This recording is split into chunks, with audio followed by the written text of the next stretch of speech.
Welcome. I am Scott Black, Director of the Tanner Humanities Center here at the University of Utah. I'm delighted to welcome you to our Tanner conversation with Dr. Percival Everett. This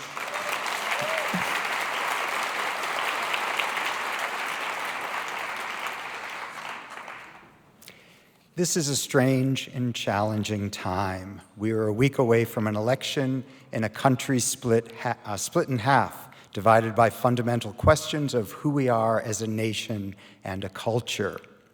I so wish I could tell you that Percival Everett is here to give us answers to our most pressing questions, and that the Tanner Humanities Center and the humanities more generally are here to offer hope in troubling times. But that would not be true. We deal with human beings after all, and they are tricky subjects. Percival Everett is one of our greatest writers of comic, ironic, and satiric novels that deal with tricky subjects. As such, he is not here to comfort us, but to unsettle us. Throughout his 40-year career, Everett's books have been clever, witty, and unapologetically intelligent explorations of our absurdities and tragic follies. They have been important guides and companions for readers looking to face reality with clear eyes, ironic distance, and laughter. Everett's work prods us to ask hard questions rather than giving us easy answers. Dr. Everett is Distinguished Professor of English at the University of Southern California.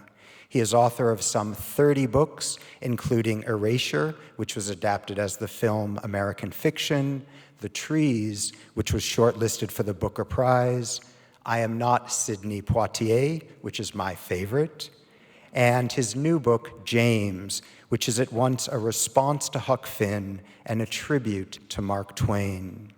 James has also been shortlisted for the Booker Prize and shortlisted for the National Book Award.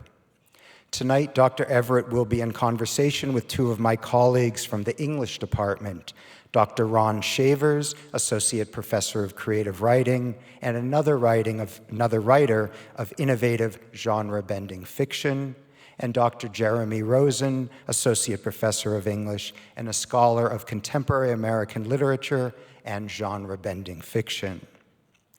The Tanner Humanities Center is grateful to the people and organizations who make possible our mission to support humanities research, education, and outreach in Utah. The O.C. Tanner Corporation, Utah Humanities, Salt Lake Zoo Arts and Parks, Salt Lake City Arts Council, and the King's English Bookshop, and our many generous donors and supporters, like all of you, who continue to believe in the importance of the humanities and the value of ideas, books, and conversation. Thank you for your support. Now, please join me in welcoming Ron Shavers, Jeremy Rosen, and Percival Everett.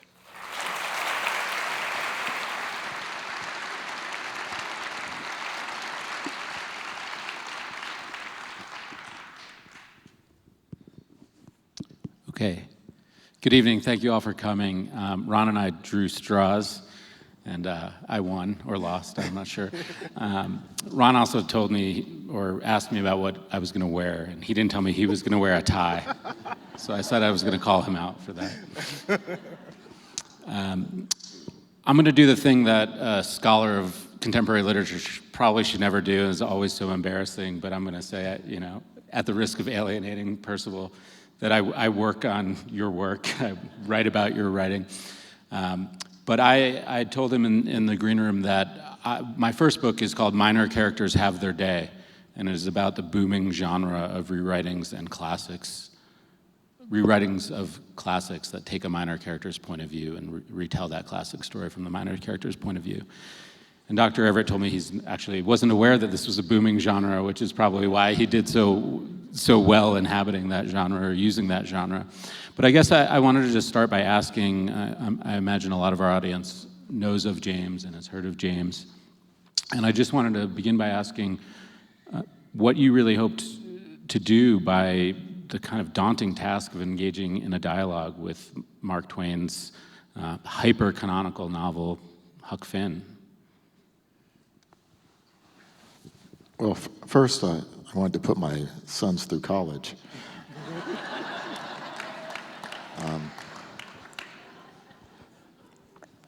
And to tell it, as a fiction writer, I don't know. I wish I could say I had this, I've said this before, a long burning passion to rewrite the story, but I'd never thought of it.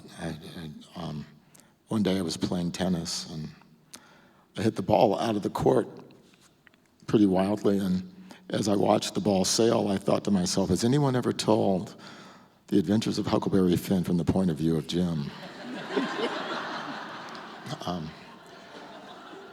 Which did nothing but explain to me why I'd hit the ball so poorly. But then I went home and started looking, and I couldn't find that anyone had. I found some stories where people had taken Jim and started writing after Twain's novel.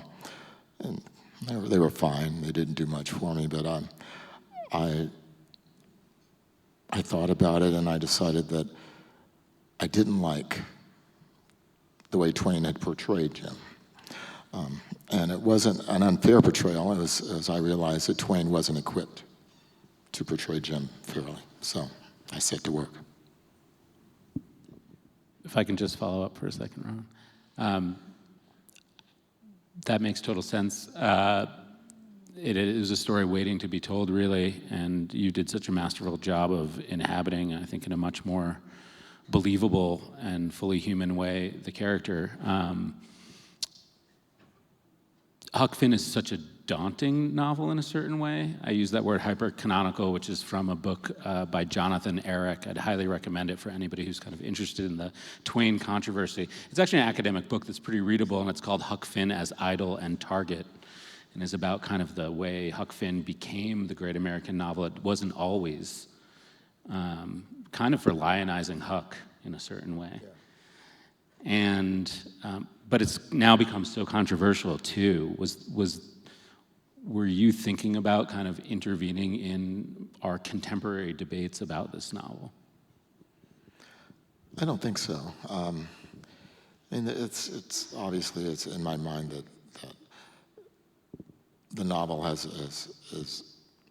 the presence of the word nigger in the novel has upset a lot of people, though that's not why the novel was banned in Boston to begin with. It was banned in Boston because of the vernacular. They thought it was crude the way Huck was talking. They had no problem with that word. America. And so when I started thinking about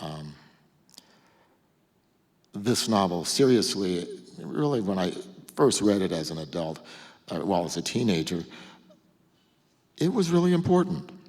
Even though, as a black teenager reading it, it's kind of fraught.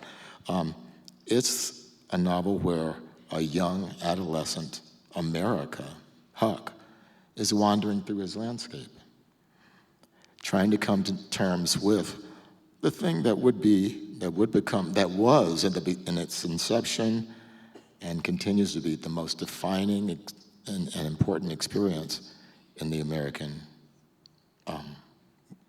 landscape, the world, and that's race. So I can't underscore enough the importance of the novel is taking that on. And it's the first time Jim, being poorly portrayed notwithstanding, it's the first time we have a character who is an enslaved person.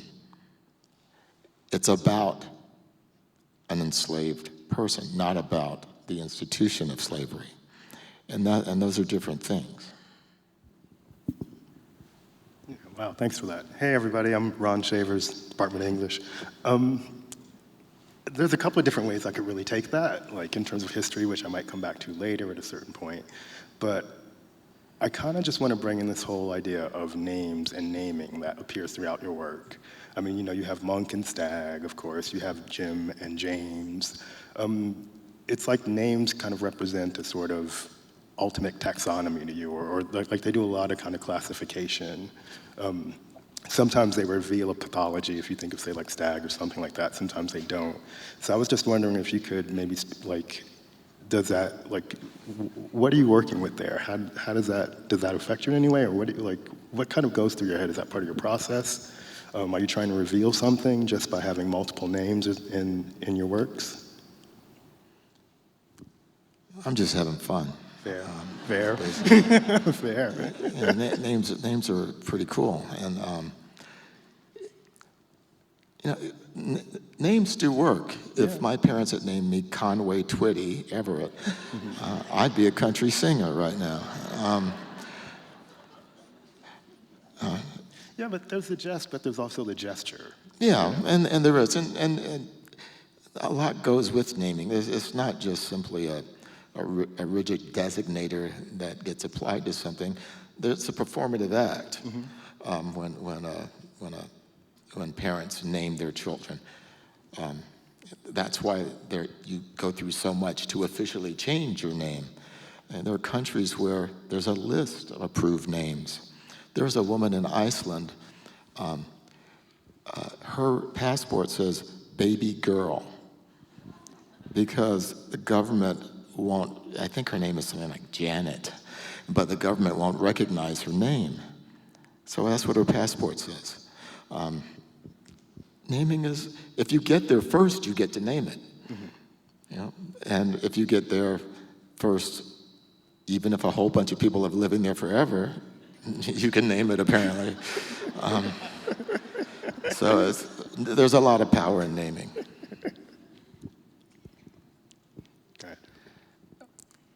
This was like 6th or 7th in my list of possible questions, but since you're talking about names, I love your novel Glyph so much, and it's about an infant or baby named Ralph who reads everything in the crib before he can talk. He reads deconstruction. And Ralph only gets about 200 pages, but then you have this amazing novel, Dr. No, where the character is unnamed, the main character. Is Ralphie Dr. No? Well, he actually says that in the beginning. That's Ralph grown up. And it was,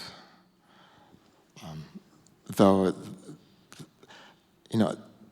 Dr. No and Ralph were the easiest novels for me to write. I don't know if it's my best work, and I don't know if it's the work I like the most, but it's, as you learned from talking to me backstage, it's because that's how my mind works. It's very circular, and so I can generate that voice forever. And when I wrote Dr. No, I just wanted to clear the palette so that I could start working on the next novel. Ooh, okay, that's interesting. Wow, I gotta follow that. Jeez, well, it does sort of bring to mind something that I was thinking of in terms of, because, and you already brought up, say, Twain, and there's you're kind of using a lot of intertextuality in your books. Often your books incorporate other works, or they speak to other works. Even James right now is a sort of revision or rewriting or even reimagining of, you can't think of James without thinking of Huck Finn. So I was just sort of wondering, kind of, are you talking back, well, I had two questions in mind. One was, there's obviously Sterne, Cervantes, a lot of the satirists that you have an affinity for, or it seems to be as if one would immediately lump your work with those great satirists. But are there others that sort of, does it vary from book to book, or are there others that you kind of incorporate into your work? We were talking about backstage where you're doing all this research in terms of musical theory. How is that gonna kind of come out? Or will that part of that appear, even if it's just musical theory? Or will there actually be text that you'll be referring to in your next pieces, or just in general, do you make a conscious effort of incorporating all these other texts in a way that's a big sort of waving signpost? And I know I kind of flubbed that question, but still, take it any way you want.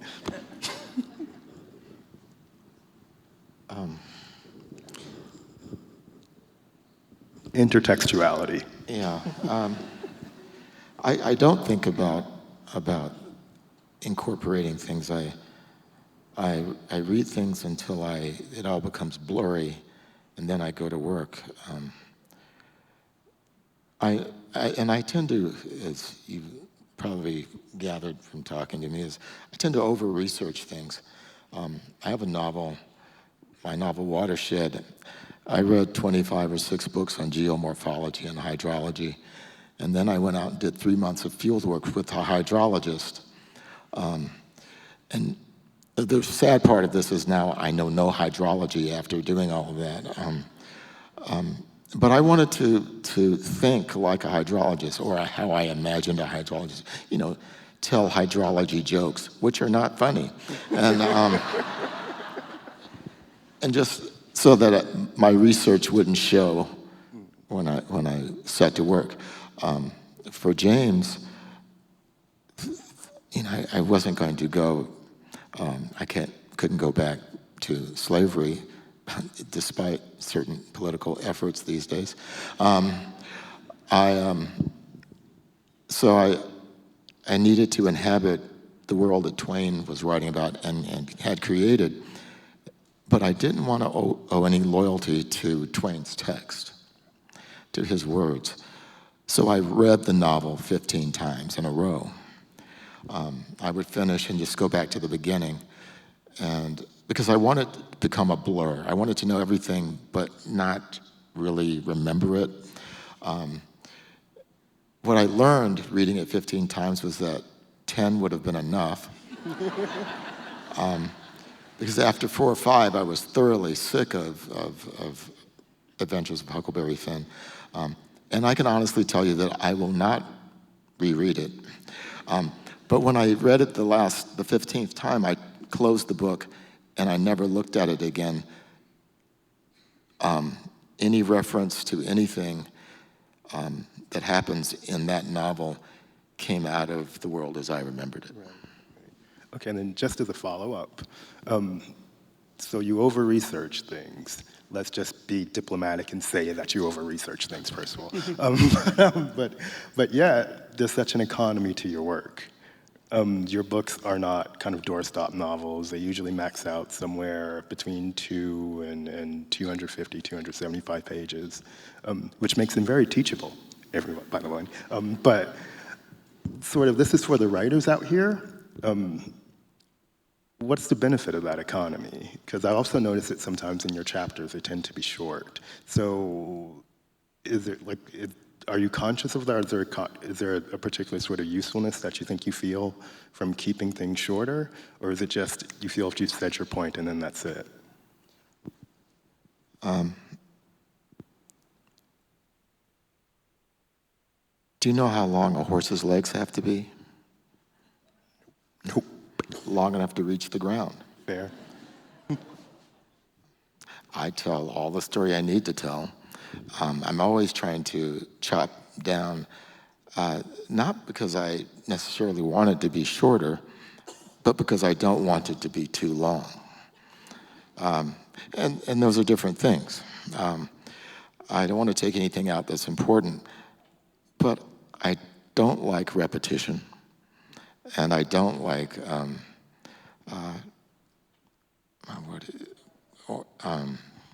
what's the noun for being ornate? Yeah, I don't like Baroque. Okay. Which, as soon as I said that, all sorts of Bach and Haydn jokes came to mind, but I will not tell them to you. They're a lot like hydrology jokes. Okay. As you can all tell, Dr. Everett is very funny, and I would highly recommend doing a deep dive in his work, because one of the things I tried to do a deep dive. There's 24 or 5 novels or so. Sorry if I missed any there. They're just so wickedly funny, but they're often, as with James, I think, really funny, but also deadly serious, dark. you have an incredible ability, I think, to combine registers and combine genres. I write about genre. My second book, as Scott alluded to, is called Genre Bending. And I'm really interested in how you play with so many genres. I referenced Dr. No, but I didn't really say what it was about. And it's about a theoretical mathematician who studies the concept of nothing, who works on nothing. It's a good joke. Yeah. But it's also about spy supervillains and has a James Bond-like theme. And Dr. Everett's written a bunch of Westerns that deal with race and colonization. And Glyph, which I reference, is about deconstruction, but also is kind of a thriller and a caper and a kidnapping, thriller. Is that kind of mix of high and low registers, of serious and funny, dark and funny? Oh, The Trees is a novel about lynching. It's quite a farce as well, but it also has a kind of revolutionary subplot, kind of a zombie subplot. So are the mixing of forms and modes and genres something that is a kind of conscious aesthetic project, or you just like to have fun? I just like to have fun. I don't think about genre that much. People talk a lot more about genre than I think about it with my work. The thing I like about different genres, for example, I have a novel called Assumption, which I guess is a contemporary Western. It's set in now, but in New Mexico, and it plays on the fact, I've never actually read a crime novel, but I know all the turns of the crime, just like a lot of us do. And I'm fascinated by that, how culturally I absorb this stuff. We all do. And so the novel plays on the expectations and the assumptions that we not only make about genre, but also about each other. If you stop and start thinking of people as genre, and it starts to get kind of creepy, but yeah. Ooh, well, that kind of strikes a question that I had, and that's oftentimes in your work, your characters have these really rich, deep interior lives that kind of that runs counter to their sort of external appearance or what, like the way that they can express themselves. So could you speak about that? Or I'm not sure I understand. What there's a kind of deep interiority to a lot of your characters that, emotionally they can't express themselves in particular sorts of ways because they're stifled, usually by one way or another. And when you were talking about things, say, like assumption or just how these characters kind of act in the world, the tension between those two sort of aspects, even when you think of, say, something like, or someone like James, who has an external presence that runs completely counter to his interior life. There's a tension in your work that is usually present there. Well, I think that gets to the root of all my work is, if you will allow me to bore you, is certainly language and the construction of meaning and how language does that. I'm really amazed constantly that I can string together a bunch of sounds, syllables, or make marks on a page that could be seen as random, but someone else can hear me or see those marks and construct some kind of sense. That's amazing that we can do that. But before I get to that, my whole reason comes out of logic, why I make fiction. I am constantly drawn to pure arithmetic in my thinking about the world. And the most basic principle is identity. And I have no interest in cultural identity or personal identity. It is really logical identity, and it just drives me nuts. How is it that A equals A is different from A is A? See, I told you. And, and when I start thinking like that, that's when I know I'm working on something.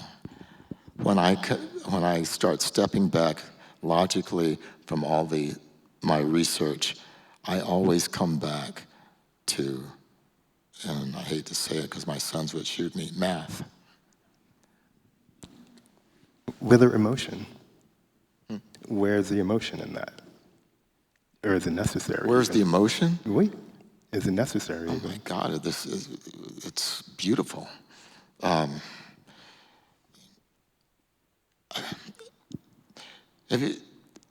If you've never read it, Euclid's Elements is not special because Euclid knew something that no one else knew. All the mathematicians knew about the Pythagorean theorem and all the axioms. But what he does is he starts at one place and explains everything he does. The same is true of Bertrand Russell and Alfred North Whitehead's Principia Mathematica, which to me is one of the most beautiful books ever written. And I would love to teach it as a mathematical, as a literary text, but I realize I have to have students in the classroom to do that. And no one will sign up for that course. But it's the movement of thought. It's almost the effort of removing oneself from the logical moves is so beautiful to me that it tells me more about emotion than anything else. Thanks. I was thinking when you were talking about that there are sort of genres of behavior or genres of speech, and certainly in like communication theory, that's how they talk about, the forms of address we use in daily life that we don't kind of recognize them as genres, but there's the greeting and there's the goodbye and there's the letter and there's the, cover letter, et cetera. But I guess I was thinking when you answered that question about genre with, people are also enacting genres all the time, whether there's a kind of, we could think of kind of like race and culture and ethnicity in that way too, because, there's black people and there's Jewish professors, and if we sort of, have a certain expectation of what that means, that is what a stereotype is, right? Is a kind of reductive account of what a type of person is based on a certain category. So I wonder if that kind of connects with Ron's point about like the interior kind of being different than the expected outside or something, or at least the story we've told about. Yeah, well, it ties again to the whole business of names and what we expect when we see names. I guess maybe my question was also, do you enjoy kind of subverting expectations in kind of character and who doesn't enjoy that? I mean, that's well, yeah, but I don't really think about doing it. So I'm pathologically ironic, so that's going to happen anyway. But at the core of any irony is earnestness. I make fun of literary theory and I make fun of math or mathematics and Dr. No. And at the center of that is a real love of something. You can't, otherwise it's just mean-spirited or just clowning around. In order to satirize something, you have to understand it, which is what makes it deep and kind of beautiful. And I take that back because I can't pretend to understand nearly anything. But what I have is I am genuine in my desire to understand it as I make fun of it. I'm asking all these obvious questions, like, do you like subverting expectations? Let me try something a little. What you just referenced, I've sort of heard you say in a variety of ways a number of times, is kind of a Socratic idea that, the more you study something and the more you learn, the less you feel like you end up knowing at the end. But I was kind of curious about how you see, your books, or even just reading in general, because I think we tend to have this idea, or lots of people tend to have this idea, that we're going to kind of come away from our course of reading with some knowledge and with some wisdom. What is your resistance to sort of that, or is that your experience, or do you actually just hope that, or is it your experience that you come away from reading, or you want people to come away from reading with something else than like knowledge, comfort, feeling? Well, that would be lovely if anyone found comfort in my work or knowledge. To go from there to the belief that I'm imparting any of this is wrong-headed, and anyone who comes to an artist for an answer about anything already has some problems that we need to address.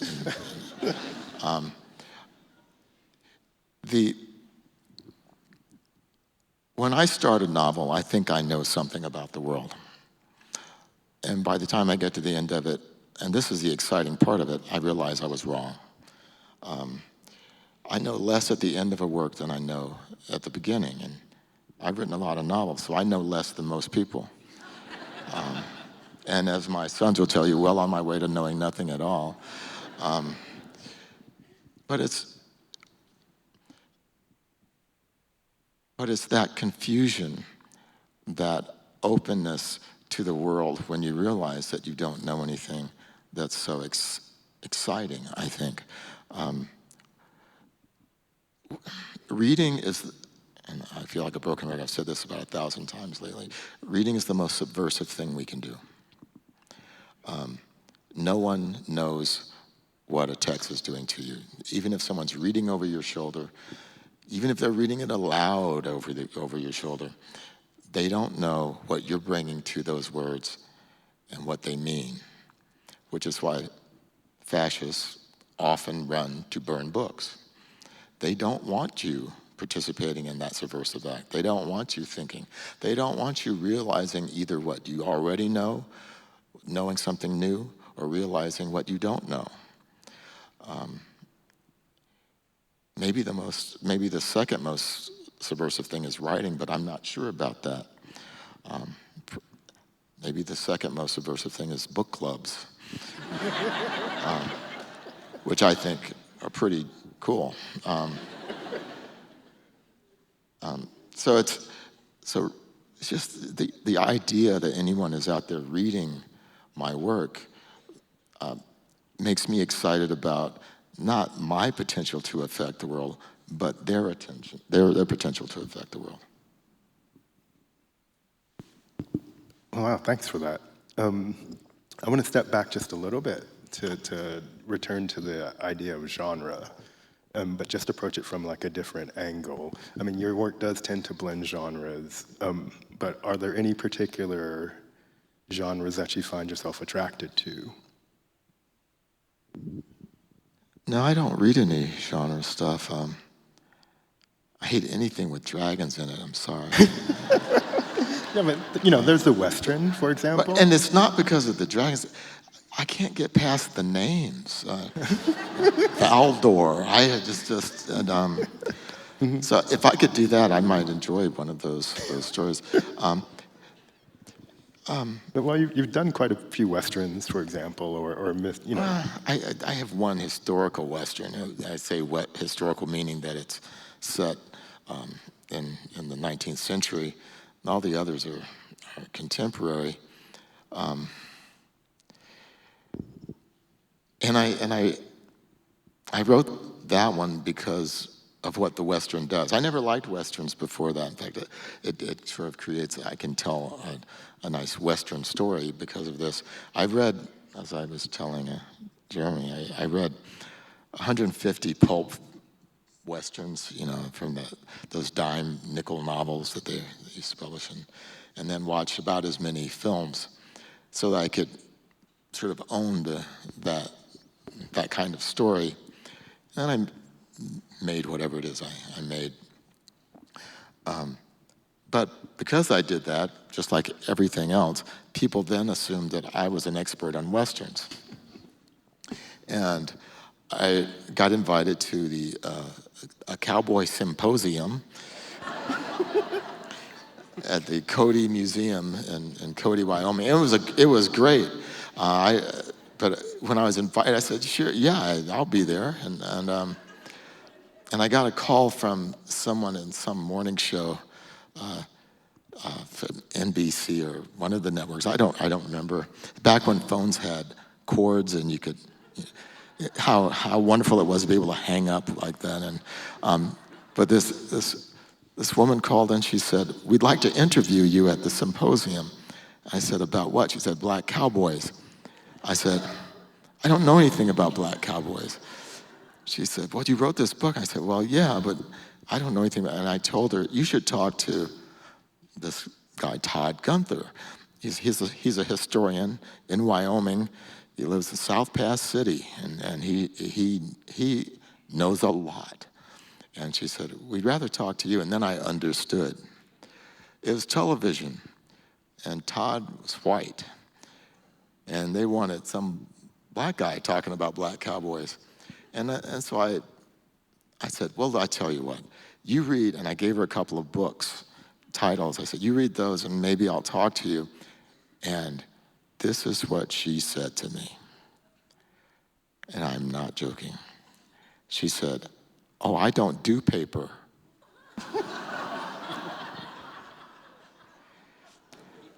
That's when I slammed the phone down. And that was really satisfying. And it's hard to do that on a smartphone.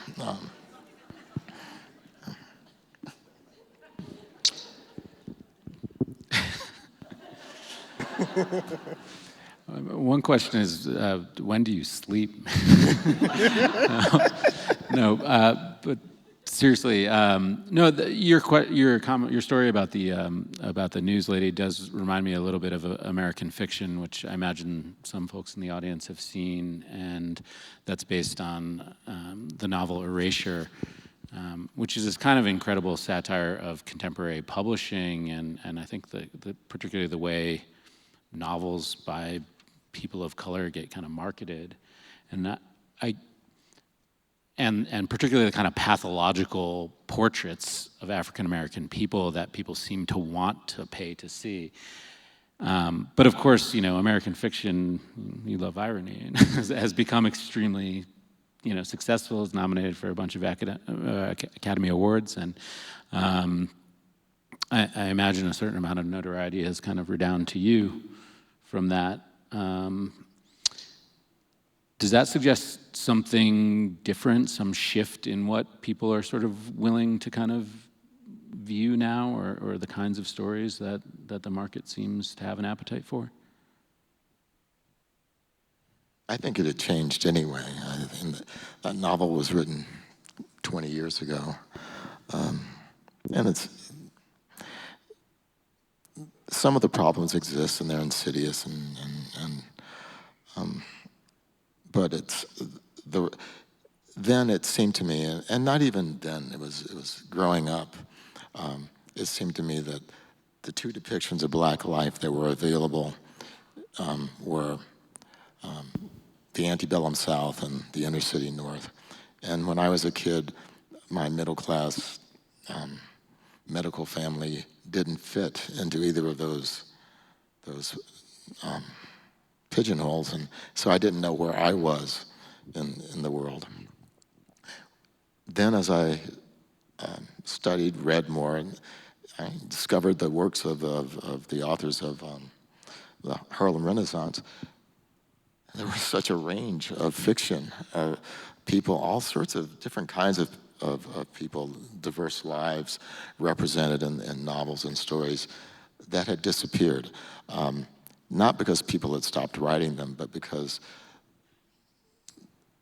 publishing had discovered there was a market for certain things and had become interested in catering to those markets. So it was never those stories that bothered me. It was the absence of other stories.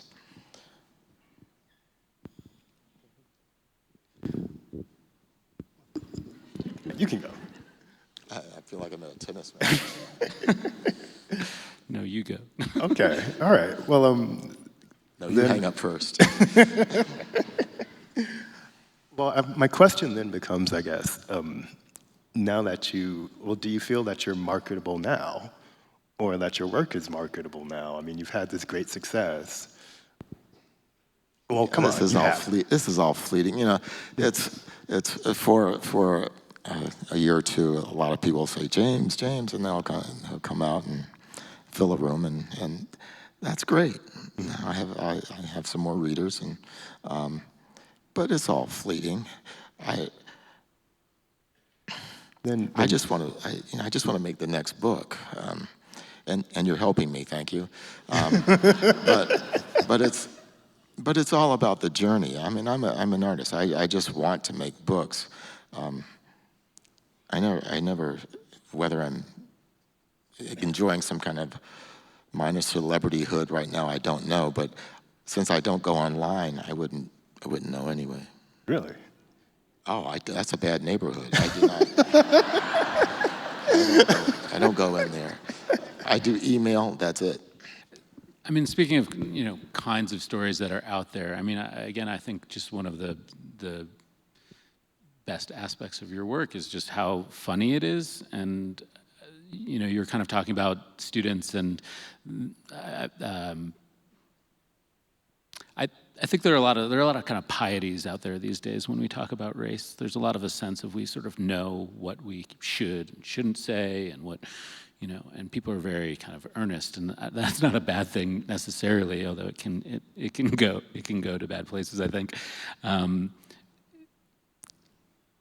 What is the allure for you about like making us laugh at certain things that we might normally want to take seriously?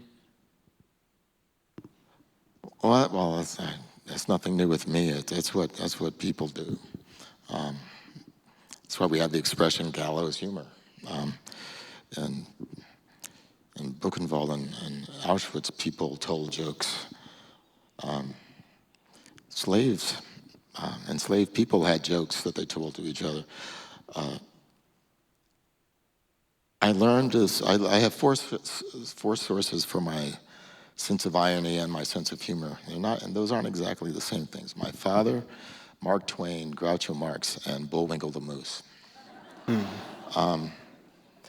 And the thing about making people laugh is if you can get someone laughing, then they relax. Even if it's nervous laughter, they've relaxed a little bit. They've opened up a little bit. And then you can do other, more nefarious things to them. No, but I mean, I like that humor is a kind of a point of entry, maybe a kind of point of softening up your mark or your audience. I think Samuel Delaney, whose science fiction I always love, talks about science fiction in a similar way, that like the pleasure of inhabiting in a kind of another world, it's the kind of pleasure of science fiction. It's kind of typically thought of as a kind of escapist pleasure. You get thrown into somewhere else and imagine something differently, and once you've got somebody in that mode of taking the pleasure of a text, you can then start to do that work in a way that doesn't feel I like that. didactic. Well, then, would you consider it? Well, go ahead. Well, I see Scott in the wings, so maybe we have. Do we want to open this up? Pleasure of the text is an excellent way to stop right now.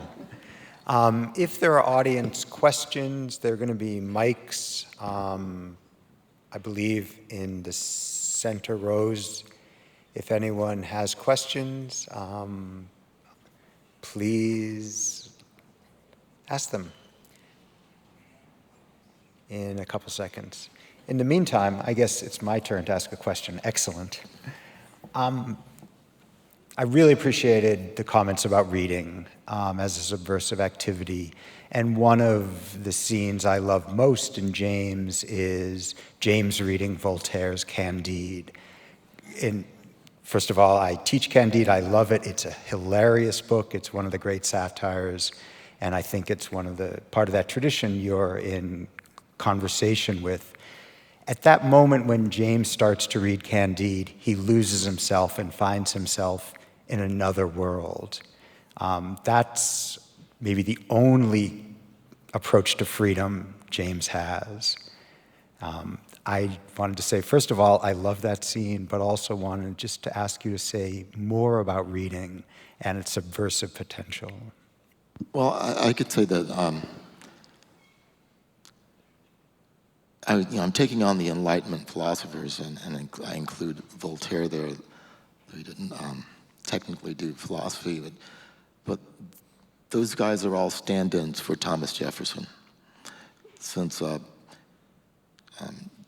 James has learned to read in Judge Thatcher's library, and Jefferson had left no philosophical text that would be read in that library, he could have no contact with the words and thoughts of Jefferson, and so I use other Enlightenment thinkers as a stand-in. And they're there also for the reason of my wanting to address America in a way, and the idea that you can be an abolitionist and still be a racist. You can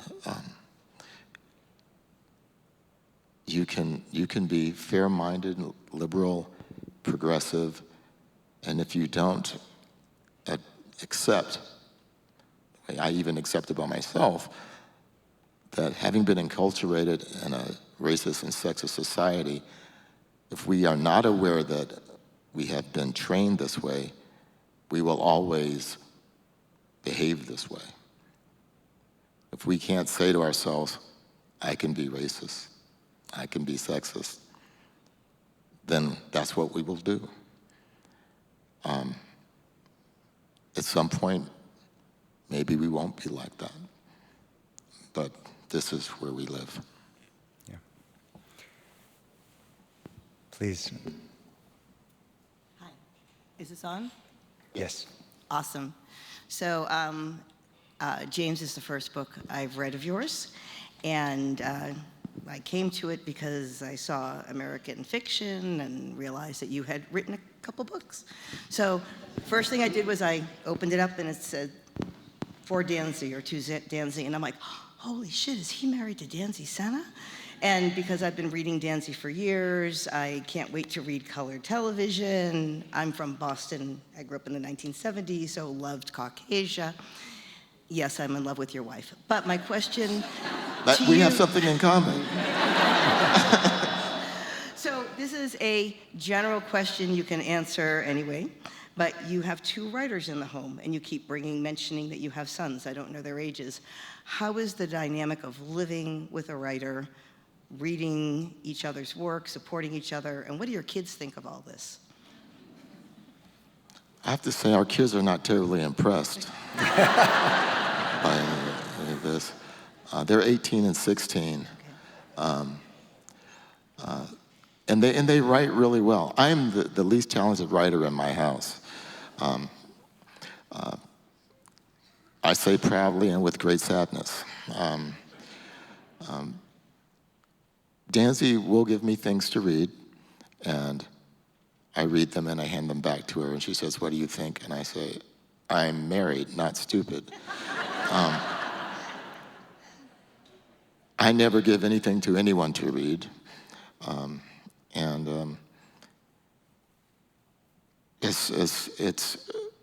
It's great because we understand what it's like to live, to be with someone who's living inside their own head.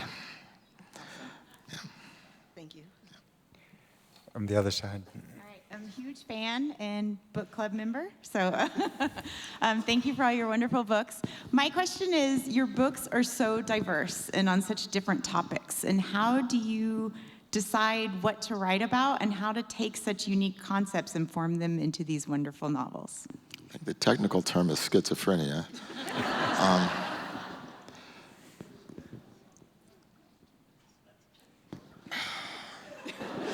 I get bored easily. I don't like repeating myself. I don't like repeating myself, and I just start studying things, and sometimes it becomes ridiculous.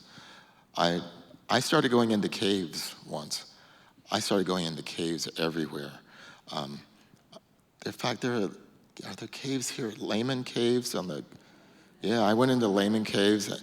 I got a private tour with the ranger who was there that day because no one else showed up, and she turned the lights off. And I said, "Wait, I don't know you like that." And, but that was cool. And then I started going into other caves for a year, and then finally a friend of mine said, "You idiot, you're working on a book," and that's what I was doing. Sadly, I didn't need to go into any caves to write the book that I wrote, but I got to study caves. Writing is just an excuse for studying things. Please. Thank you for the wonderful discussion. I'm curious what are a couple of your favorite books, and I also would love to know more about your writing process beyond your research. So when you sit down to write, do you write all night long? Do you write for a couple hours at a time and then repeat every day? What is that process like? And have you ever just thrown out a book that you were almost finished with because you hated it? Just would love to know more about that. I throw stuff out all the time. Favorite books, Tristram Shandy. I love Samuel Butler's The Way of All Flesh. It's a great novel. Chester Himes, If He Hollers, Let Him Go. Their eyes were watching God, if for no other reason, that hurricane scene. There's so many great novels out there. I was working on I can't remember, I forget my work immediately, by the way. One of those pieces of crap I write.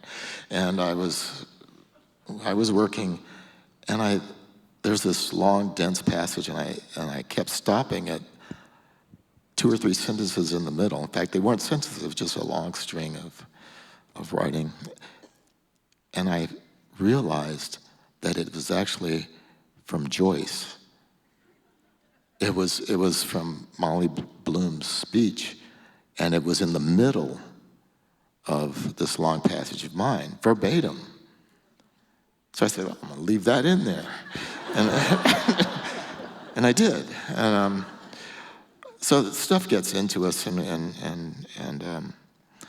so I'm influenced by everything and everyone. Yeah. Oh, you should ask about process. I have no process. I have no schedule. If you came to me any time of day and said, let's go to a movie, we would be at the movies. Thanks.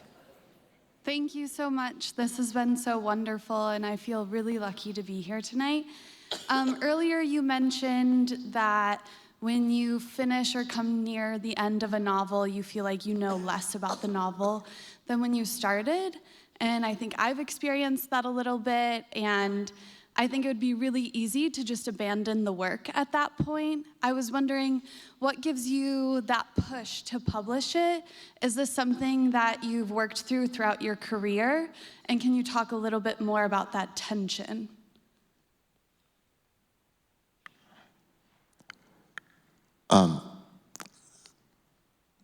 Just to illustrate my ability to connect any question with something I've already said, I used to go into caves. There's an interesting thing about caves. We have a relationship with them. We're afraid of them naturally. We see that darkness and we don't want to go into it. Things live in there. Spiders, bears, who knows? But when you start exploring a cave, there's this safety, the light. You can go back out. And but you start exploring, you get deeper into it, and then there's a space that I have a name for. I call it the space of interstitial tension. Things start to flip. It's not the light that you see behind you where you've come from, that's safety. It's you want to go deeper into the cave. And that's kind of what happens when I'm making a novel. Even when I get stuck and I start losing faith in it, this isn't going anywhere, I still don't want to go back. And so that's, if that metaphor helps at all, I'll leave it with that. Is that the parable of the cave?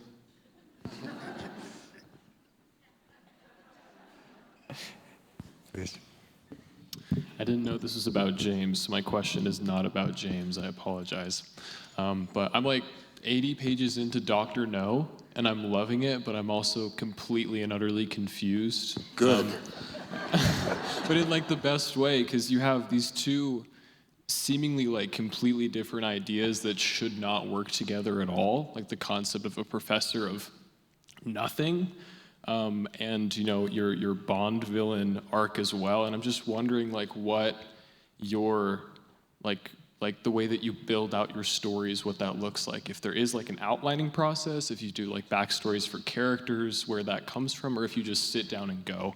Because I'm so like in awe of how you've managed to make this thing that seems illogical, but it's working so well. So. You sound like my sons.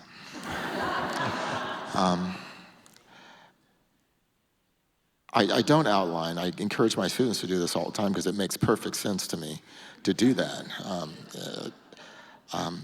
But I'm also not talented enough to make it up as I go along the way some people do. I wish I could do that. So I sit around a lot doing dumb things like going in the caves, thinking, and then I start to see the shape of the novel. And I wish I could articulate what I mean when I say that. But I actually can feel the pages, what they will look like.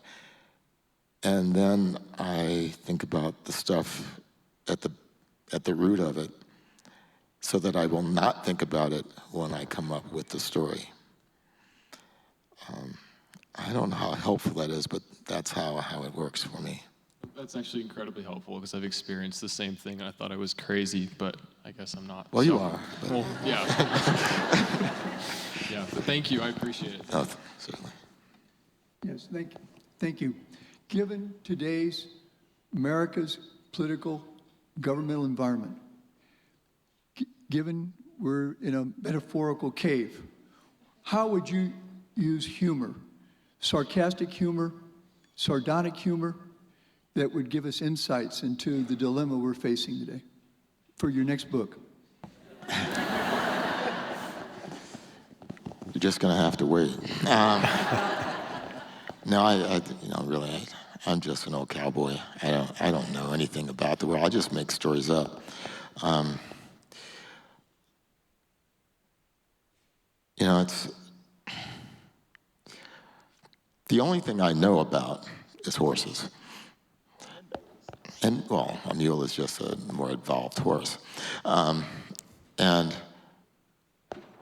when I think about the sort of thing you're asking me, I think about being with a mule, and I walked up to a very high cliff, not knowing what was on the other side, not knowing that it was a cliff. And it was up to the top with the mule, and it was the size of a phone booth, the top of it. And it was very steep all the way around. And there was nothing for me to do. I couldn't turn that mule around. I had to trust the animal. But it was what I said to myself that I remember. And it was, huh. And that's how I feel every day.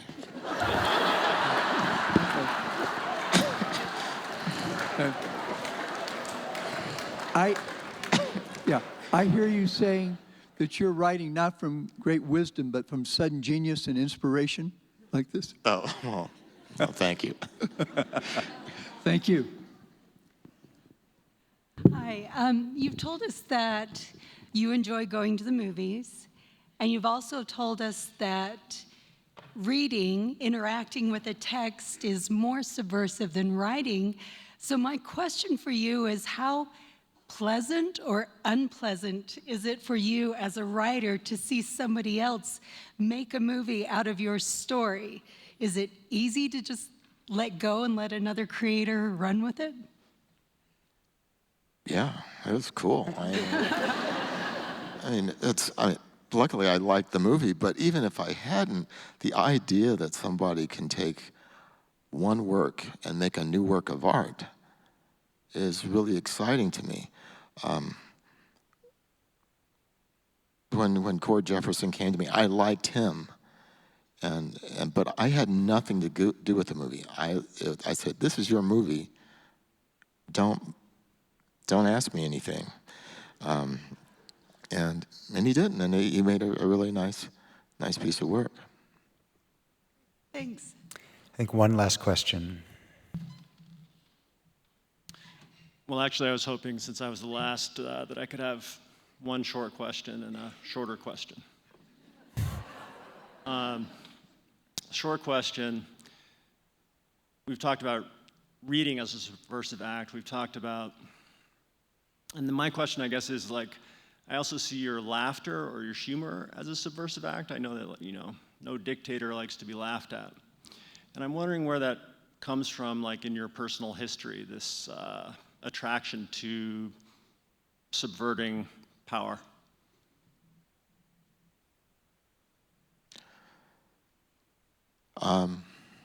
My therapist and I have decided that, well, I don't know if there's anything. I think it's again, I think it's just human. I think it's nothing that's unique to me. My father he liked puns, and when I was 8, my mother used to put newspaper down on the kitchen floor when it rained, so that by the time you got to the carpet, your shoes would be drier. And my father was standing there in the kitchen on newspaper once, and he looked at me and he said, "These are the times that dry men's souls." And I thought, that's fantastic. So I'm always looking for that feeling.